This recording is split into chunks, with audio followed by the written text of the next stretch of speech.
Now we go to the U.S., where Donald Trump is preparing for his arraignment in Miami on Tuesday as the first former president to be federally indicted. He faces dozens of severe charges for over 100 classified national security files he allegedly kept after leaving office.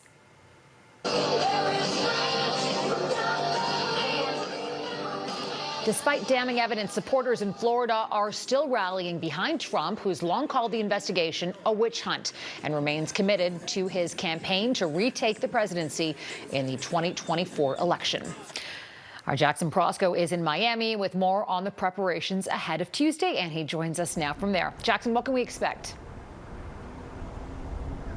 Farah, Donald Trump has called on his supporters to rally outside the courthouse here in Miami on Tuesday to protest what he calls the boxes hoax.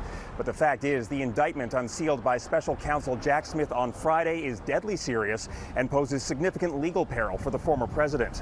Those boxes of classified documents recovered from Trump's Florida home allegedly contained U.S. nuclear secrets and intelligence on foreign nations. Some of the documents are so sensitive that their level of classification is actually classified itself. Trump returned to the campaign trail on Saturday, where he railed against the special counsel and the Justice Department, claiming the whole investigation is politically motivated. But if you want a sense of how high the legal stakes are, just take a listen to Trump's former Attorney General, Bill Barr, a longtime defender of Trump in many other investigations. If even half of it is true, then he's toast. I mean, it's a very detailed indictment, and it's very, very damning. And this idea of presenting Trump as a victim here, a victim of a witch hunt, is ridiculous.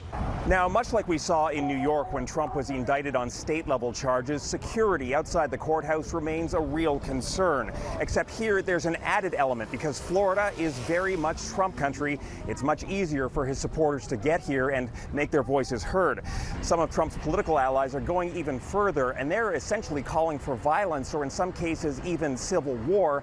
That being said, the Secret Service says no extra precautions are being taken for Trump's visit. It's expected he'll turn himself over to the U.S. Marshals for processing ahead of his arraignment on Tuesday afternoon. Farah? Jackson Proskow in Miami for us. Thanks, Jackson.